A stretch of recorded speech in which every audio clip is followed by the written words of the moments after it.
I'm a 24-year-old woman, and for as long as I can remember, my family life has been complicated. I grew up in a middle-class household with my parents and my younger sister, Leah, who's 22 now. If you've ever heard the term golden child, you already know where this is going. Leah was always the favorite, and no one even tried to hide it. Growing up, I had to follow a long list of rules. No skipping curfews, no bad grades, no talking back. And if I messed up, there were always consequences. But Leah? She was untouchable. She'd stay out past midnight, shrugging off the rules, and if she got caught, she'd just flash her innocent smile, and my parents would let it slide. She wrecked our dad's car once when she was 17, and instead of grounding her, they ended up buying her a new one. Meanwhile, I was still saving up for a second-hand bike.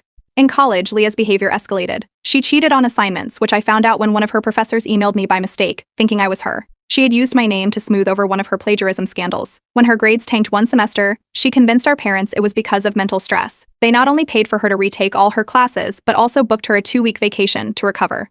I, on the other hand, worked 2 jobs to cover my own tuition. It didn't stop there. Leah had a knack for stirring up drama with her friends and then calling me to fix things. I'd find myself making apologies on her behalf, smoothing things over with people she'd hurt. By the time I realized how often this was happening, it had already become a pattern. Leah caused chaos, and I was the one cleaning it up. The breaking point came recently when Leah got hired at the same company I work for. My parents had pulled some strings with a family friend to get her the job, even though she had no relevant experience. I wasn't thrilled about it, but I figured I'd keep my head down and focus on my own work. That plan didn't last long.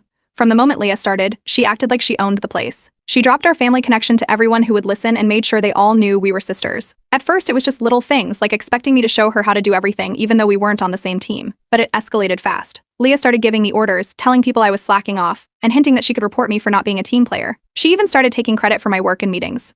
Then came the big blow. I was up for a promotion, a huge step in my career, and Leah managed to derail it. She made a massive mistake on one of her assignments and pinned it on me. When our boss called us in to discuss it, Leah had all these crocodile tears, claiming she was overwhelmed and that I had promised to help her but didn't. I tried to explain my side, but my boss didn't seem convinced. The promotion went to someone else, and Leah walked away without a scratch. When I brought this up with my parents, hoping for at least a little understanding, they immediately took Leah's side. They told me I should be supporting my sister instead of tearing her down. But according to them, I was jealous of her success, and they couldn't believe I'd stooped so low. That was the moment I realized I couldn't keep playing this game. I started paying closer attention to what Leah was doing at work. I noticed she was falsifying reports to make herself look better and blaming others when things went wrong. She wasn't just sabotaging me, she was messing with other coworkers too. That's when I decided enough was enough. I started documenting everything: emails, timestamps, witness statements. I even confided in a trusted coworker, someone I knew would back me up if things got messy. Leah didn't make it hard to gather evidence. She was so arrogant that she bragged about her manipulations in the break room. She thought she was untouchable. Leah's arrogance reached new heights during a team meeting. In front of everyone, she criticized me for a project delay, something that was entirely her fault. She laughed it off like it was a joke, but I could see the smirks from some of my coworkers. She thought she had me cornered.